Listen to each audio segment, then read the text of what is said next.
बिस्मिल्लाहिर्रहमानिर्रहीम। अस्सलाम वालेकुम नाज़रीन, आप यूट्यूब चैनल देख रहे हैं। मैं इमरान खान हूँ। ये वीडियो जिस वक्त आप देख रहे हैं तो 25 नवंबर की सुबह है और काफ़िले रस्ते में है। कौन कौन कहाँ पहुँचा है और सूरत हाल क्या है, ताज़ा तरीन सारी अपडेट्स मैं आपको बता देता हूँ। लेकिन पहले आप ये देख लें कि हुकूमत के कैंप में कितनी खलबली है।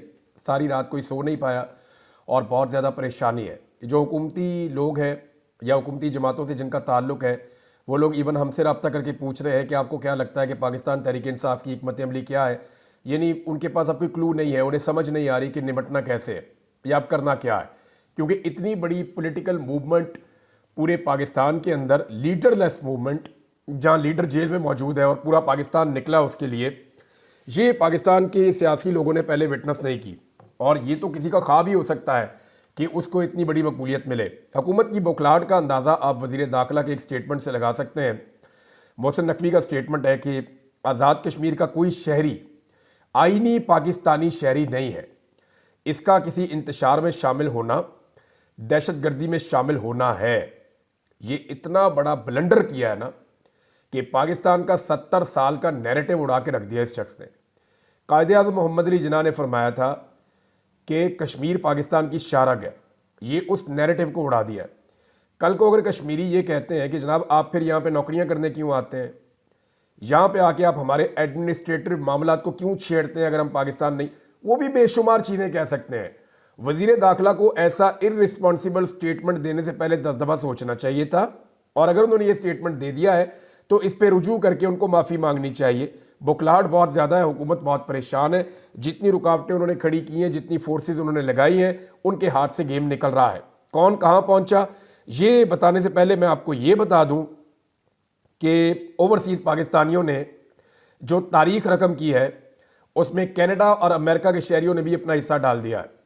इससे पहले ऑस्ट्रेलिया ने, न्यूजीलैंड ने, जापान में, और जब आप जाते हैं यानी यूरोप की तरफ तो यूरोप के तकरीबन तमाम ममालिक ने। लेकिन जो बड़े एहतजाज हुए मैं उनके नाम ले लेता हूँ। बरतानिया में 10 डाउनिंग स्ट्रीट पे एक नया रिकॉर्ड बना एहतजाज का, बहुत बड़ा एहतजाज था। उसके अलावा एक एहतजाज स्पेन में हुआ है, बार्सिलोना में बहुत बड़ा एहतजाज था। फिर जो एहतजाज किया गया ब्रसल्स में, फिर जो एहतजाज इटली में हुआ है, यानी इटली वाले एहतजाज का तो ऐसा लगता है कि सारे रिकॉर्ड उसने तोड़ दिए हैं। यूनान में एक बहुत बड़ा एहतजाज हुआ है, फ्रांस में बहुत बड़ा एहतजाज हुआ है, बेल्जियम में बड़ा एहतजाज हुआ है, नॉर्वे में बहुत बड़ा एहतजाज हुआ है। तो पूरा का पूरा यूरोप जो है वो वहाँ से एहतजाज के विजुअल्स भी आ रहे हैं, खबरें भी आ रही हैं। कमाल कर दिया पाकिस्तानियों ने। डोनाल्ड ट्रंप के घर के बाहर एहतजाज किया था पहले और वहाँ पे इंफॉर्मेशन शेयरिंग भी की थी उनके साथ, और डोनाल्ड ट्रंप के साथ भी और मौजूदा जो बाइडन एडमिनिस्ट्रेशन के साथ भी पाकिस्तानी ओवरसीज राब्ते में है और वो उनके साथ कंटिन्यूसली चीज़ें शेयर कर रहे हैं। दूसरी जानिब वाशिंगटन डीसी में, यहाँ पाकिस्तान तहरीक इंसाफ जो है उसका असर रसूख उतना ज़्यादा नहीं था, ये मानने वाली बात है और ऐसा पहले भी हो चुका है कि वहाँ कंट्रोल कर लिया जाता है। वजह यह है कि वहाँ पे जो पाकिस्तानी एम्बेसी है उसका बहुत असर रसूख है, वहाँ पे पाकिस्तानी इंटेलिजेंस एजेंसियों का भी असर रसूख है, और वहाँ के जो ओवरसीज़ हैं वहाँ अक्सर हम देखते हैं कि वो चीज़ नहीं हो पाती। लेकिन वहाँ पे भी बहुत बड़ा एहतजाज हो गया डीसी के अंदर और बड़ा तगड़ा एहतजाज हुआ है। लेकिन अमेरिका का जो सबसे बड़ा एहतजाज हुआ वो न्यूयॉर्क टाइम्स स्क्वायर में हुआ। यहाँ पे पाकिस्तान तहरीक इंसाफ ने झंडे गाड़ दिए, बहुत बड़ी तादाद में पाकिस्तानी निकले। तो ये जो ओवरसीज़ पाकिस्तानियों ने किया है ये पाकिस्तान तहरीक इंसाफ के लिए और आम पाकिस्तानियों के लिए ताज़ा हवा का झोंका है। ओवरसीज़ पाकिस्तानी जिन्हें वोट का हक नहीं मिलता लेकिन वो पाकिस्तान का हक अदा कर रहे हैं कि पाकिस्तानियों को जो पाकिस्तान में रहते हैं हमने रूल ऑफ लॉ लेकर देना है, जमहूरियत लेकर देनी है, आज़ादी इज़हार राय लेकर देनी है, हमने उनको उनके बुनियादी इंसानी हुकूक लेकर देने हैं, जुल्म जबर और फस्तायत हमने पाकिस्तान से फाशिज्म ख़त्म करवाना है। तो ये जनाब ओवरसीज़ पाकिस्तानी झंडे गाड़ रहे हैं पूरी दुनिया में और पाकिस्तान के हक में एक तहरीक चला रहे हैं। इसके अलावा जो ओवरसीज़ पाकिस्तानियों में, मैं एक वाक़या भी आपको बता देता हूँ। जब बार्सिलोना में आज से 1 महीना पहले पाकिस्तानियों ने एहतजाज किया तो शहबाज गिल वहाँ पे गए हुए थे। तो शहबाज गिल साहब को मिलने के लिए कुछ इंटेलिजेंस के उनके बंदे आ गए होटल में। अब यानी इस तरह बंदा अगर हो तो उसको परेशानी तो हो जाती है कि ये क्या हो रहा है। तो शहबाज गिल ने जब उनसे बात की तो उन्होंने कहा जी हम जानने आए हैं कि आप कौन हैं और ये इतने बंदे आपने कैसे निकाल लिए, इतने लोग कैसे एहतजाज करने के लिए यहाँ पे स्पेन में निकल आए। तो शहबाज गिल ने उनको सारी स्टोरी बताई। उन्होंने वो इंटेलिजेंस रिपोर्ट जो है वो अपनी हुकूमत को भेजी। उनकी जो वजारत खारजा है उन्होंने शहबाज गिल साहब को बुलवाया। शहबाज गिल साहब से उन्होंने मैड्रिड में मुलाकात की। तो जब शहबाज गिल साहब ने उन्हें सारी चीज़ें बताई तो उन्होंने कहा आपको हमें आगाह करना चाहिए इन चीज़ों के बारे में, इतना सेंटिमेंट है ओवरसीज़ पाकिस्तानियों का, तो हमें पता होना चाहिए था। तो इन्होंने कहा जी कि आप हमारा साथ दें। उन्होंने कहा ठीक है, आप दोबारा एहतजाज की कॉल दें, हम आपका साथ देंगे और इस मरतबा आप एहतजाज करें मैड्रिड में। तो थोड़े दिनों के बाद आप ये देखेंगे कि दिसंबर या जनवरी में मैड्रिड में एक बहुत बड़ा एहतजाज पाकिस्तान तहरीक इंसाफ करने जा रही है, अगर उसकी नौबत रही। लेकिन उससे पहले ही ऐसा लगता है कि हालात किसी और सिमत में चले जाएंगे। बैन अवी मीडिया ने इसकी बहुत कवरेज की है, जो कुछ पाकिस्तान में हुआ, पाकिस्तान में क्या हुआ अब तक, कौन कौन कहां कहां पहुंचा, किसने जिम्मेदारी अदा की और कौन लोग नाकाम रहे, ये सारी चीज़ें मैं आपको अब अगले 5-10 मिनट में बता दूंगा। एक तो आप ये देख लें कि अल जज़ीरा ने इसकी कवरेज की है, BBC ने की है, CNN ने की है, तमाम जो आलमी मीडिया है उसने इसकी भरपूर कवरेज की है, तुर्किश मीडिया ने की है, इसको जो है वो जो मीडिया है इसका रशिया का, रशियन मीडिया ने इसकी कवरेज की है, अरब मीडिया ने इसकी कवरेज की है, यूरोपियन मीडिया ने इसकी कवरेज की है, अमेरिकन मीडिया ने इसकी कवरेज की है। तो पूरी दुनिया के दर्जनों जरीदों ने, दर्जनों वेबसाइट्स ने, सोशल मीडिया के ऊपर तो इसकी बड़ी ह्यूज किस्म की एक कवरेज हो रही है। लेकिन जितने भी रवायती मीडिया है, आलमी मीडिया, उसने इसकी भरपूर कवरेज की है सारी चीज़ की। अमेरिकन मीडिया के मुताबिक और कुछ आलमी मीडिया की रिपोर्टों के मुताबिक अब तक सिर्फ पंजाब के अंदर जो लोग गिरफ्तार हुए हैं उनकी तादाद 4000 से ज़ायद है। यानी पंजाब में मरियम नवाज की हुकूमत ने फस्तायत की इंतहा करते हुए 4000 से ज़ायद लोगों को गिरफ्तार कर लिया है। अब पंजाब की सूरत हाल पे पहले बात करते हैं और खैबर पख्तूनख्वा की सूरत हाल पे बाद में बात करते हैं। रावलपिंडी और इस्लामाबाद को आप नज़रअंदाज नहीं कर सकते। वहाँ के लोगों ने पहले तो सारा दिन थकाया पुलिस को, दौड़ें लगवाई, आंसू गैस की शेलिंग होती रही और बदतरीन शेलिंग रावलपिंडी की तारीख की पहली मरतबा बहुत सारे लोगों ने मुझे बताया कि हमने देखी है। लोगों के घरों के अंदर भी शेल मारे पुलिस ने, आबादियों के अंदर शेल मारे पुलिस ने कि लोग अपने घरों में भी ना रह सकें, ये इलाका ही छोड़ के लोग चले जाएं। जंग तक किया गया वहाँ पे, लेकिन लोगों ने बड़ा मुकाबला किया, बार बार निकल कर आते थे, मुकाबला करते थे और फिर रात लेट नाइट लोग वापस चले गए। लोगों को ये पता है कि अभी हमने कल फिर निकलना है। ये टेस्ट मैच है, बल्कि टेस्ट मैच नहीं है, एक टेस्ट सीरीज है जो अभी चल रही है, ये T20 नहीं है। इन्होंने इमरान खान को लेकर जाना है और ये इसी नीयत के साथ आ रहे हैं। मैं आपको बताता हूं, पहले जो पंजाब के लोग हैं जिन्होंने बड़ा कारनामा किया, जिनके काफिले अभी चल रहे हैं या रस्ते में स्टे किया हुआ है और ये लोग आगे बढ़ते चले जाएंगे, इन्होंने बड़ी बड़ी रुकावटें अबूर की हैं। तो इनमें एक ओन अब्बास बप्पी, ये एक बड़े काफिले की क़यादत कर रहे हैं जनूबी पंजाब से और ये अपने काफिले को लीड कर रहे हैं। ये मिड वे में है और ये काफिला लेकर पहुंचेंगे, एक आधा दिन इनको और लग जाएगा। तो ये काफिला अभी तक पुलिस के काबू नहीं आया। वजह यह है इसमें लोगों की तादाद ज़्यादा है, तो जब पुलिस से इनका आमना सामना होता है तो ये पुलिस को खुदेड़ देते हैं। लिहाजा ओन अब्बास बप्पी का एक काफिला रस्ते में। हामिद रजा काजमी साहब, इनका जो काफिला है वो भी बड़ा तगड़ा है, वो भी रस्ते में है। कुछ काफिले जनूबी पंजाब से पहुंचे हैं सरगोदा में और सरगोदा में रात गुजारने के बाद वो वहां से निकलेंगे। नईम हैदर पंजूथा साहब, इनका काफिला जो है वो भी रस्ते में है। जरताज गुल वजीर साहबा, इनका आपको मैंने बताया ये कल से ही निकले हुए हैं सुबह से और आज भी ये दोबारा ट्रैवल करेंगे, तो इनको भी पहुंचना है। इनके साथ काफ़ी बड़ी तादाद में लोग हैं, गाड़ियां हैं, बड़ा अच्छा तगड़ा काफिला है। महर अब्दुल सत्तार, इन्होंने तो जनाब तारीख रकम की है, इनको कोई रास्ता नहीं मिला निकलने का, तो इन्होंने रावी क्रॉस किया। अब रावी गाड़ियों समेत कैसे क्रॉस हो सकता है? तो आप में से शायद बहुत सारे लोगों ने ना सुना हो, एक चीज़ होती है वो रावी के लोग जानते हैं। मैं क्योंकि वहाँ पे शिकार खेलता था तो मैं अपनी गाड़ियाँ अक्सर उसके ऊपर क्रॉस करवाता था, उस पर ट्रैक्टर ट्रॉली भी क्रॉस हो जाती है, उसको कहते हैं बेड़ी। हम जितने शिकारी हैं वो सारे उसको बेड़ी को जानते हैं। ये बेड़ी लाके किनारे पे लगाई जाती है, जो बड़ी बेड़ी होती है उसके अंदर 4-4 गाड़ियाँ इकट्ठी खड़ी हो जाती हैं और वो गाड़ियाँ क्रॉस कर जाती हैं दरिया को और फिर वो वापस जाती है, फिर और गाड़ियाँ आती हैं, फिर वापस जाती है और गाड़ियाँ आती हैं। तो इस तरह महर अब्दुल सत्तार ने अपनी बहुत सारी गाड़ियाँ जो है वो बेड़ियों के ऊपर क्रॉस करवाई हैं रावी, और वहाँ से वो शेखुपुरा में दाखिल हुए और अब एक नया रास्ता लेकर वो अपना काफिला लेकर आगे जा रहे हैं। तो महर अब्दुल सत्तार ने भी बड़ी रुकावटें अबूर करके मेन रोड पकड़ लिया। सियालकोट के डार जो हैं, जिनमें रेहाना डार साहब हैं, उनकी गिरफ्तारी की इतला आ रही थी लेकिन कन्फर्मेशन अभी तक नहीं है। उमर डार और रेहाना डार इसको लीड कर रहे थे और भी बहुत सारे लोग हैं। तो ये काफिला भी रास्ते में है और ये भी कोशिश कर रहे हैं कि किसी तरह पहुंचे। कसूर के अंसारी जो है उनका एक बहुत बड़ा काफिला है, उसके बारे में बताया जा रहा है कि वो भी जोर लगा रहा है, वो वापस नहीं गए लोग। शब्बीर कुरैशी और इनके साथी ये जनूबी पंजाब से निकले हैं। ये एक काफिला और है, इसने एक जगह पे भी पड़ाव किया हुआ है और ये भी पहुंचेगा। मियाँ वाली से उमैर नियाजी का एक बड़ा काफिला था और मियाँ वाली के वैसे बहुत सारे काफिले थे। मियाँ वाली से बड़ी दुनिया निकली है और इन्हीं लोगों ने DI खान से आने वाले सबसे बड़े काफिले के रास्ते खोले। वहां पे शाहिद खटक का काफिला आ रहा था, शेर अफजल मरवत के भाई का काफिला आ रहा था, सालार काकड़ का काफिला आ रहा था, उमर अमीन गंडापुर का डीआई खान वाला काफिला आ रहा था। तो वहां पे 7-8 काफिले इकट्ठे होकर एक बड़ा काफिला बना था जो पुलिस के साथ जंग लड़ रहा था एक तरह की। ये जब मियांवाली वालों ने अपनी रुकावटें अबूर की हैं तो ये पीछे से आए तो पुलिस बीच में सैंडविच बन गई। पुलिस खेतों में भागी है, रास्ता खुला, अब ये सारे लोग वहां से निकल गए। रास्ते में 2 रुकावटें और थी, उनको अबूर करने के बाद इन्होंने फतेह जंग इंटरचेंज अभी क्रॉस कर लिया जब मैं वीडियो रिकॉर्ड कर रहा हूं, और ये इस्लामाबाद से कोई 15 किलोमीटर पहले पड़ाव डाल के ये काफिला खड़ा है।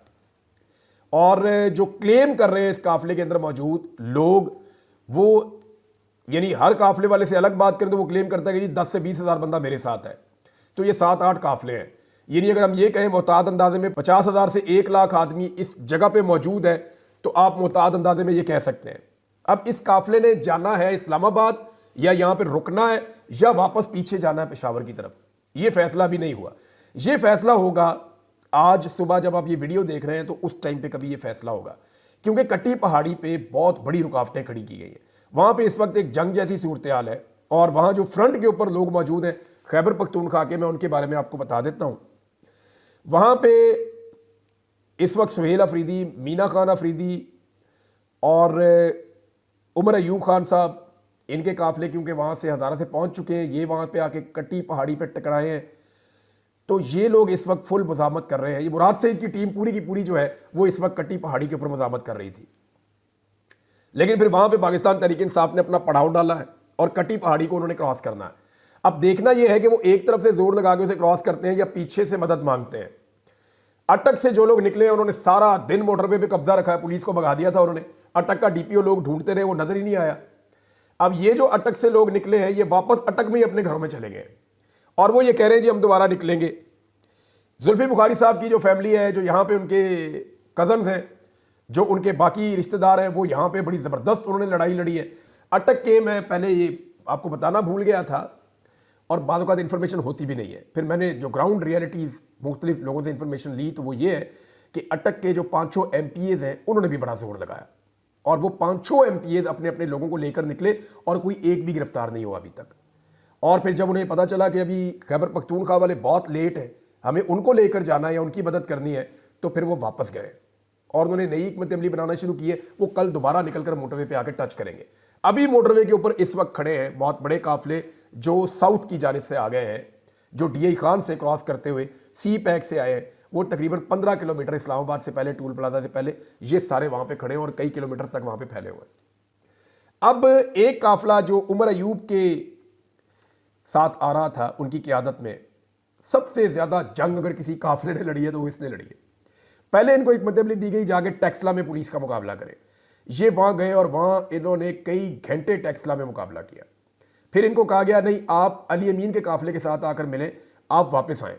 ये वापस आए, हज़ारा मोटरवे से उतरे तो इनको वहां पे गाजी बरोता के पास गालिबन वहां एक बहुत बड़ी मुजामत का सामना करना पड़ा। इन्होंने वो रुकावटें भी तोड़ दी। उसके बाद ये अली अमीन के पास पहुंचे और इस वक्त ये काफिला सबसे आगे था जब ये कट्टी पहाड़ी को जाकर टच किए।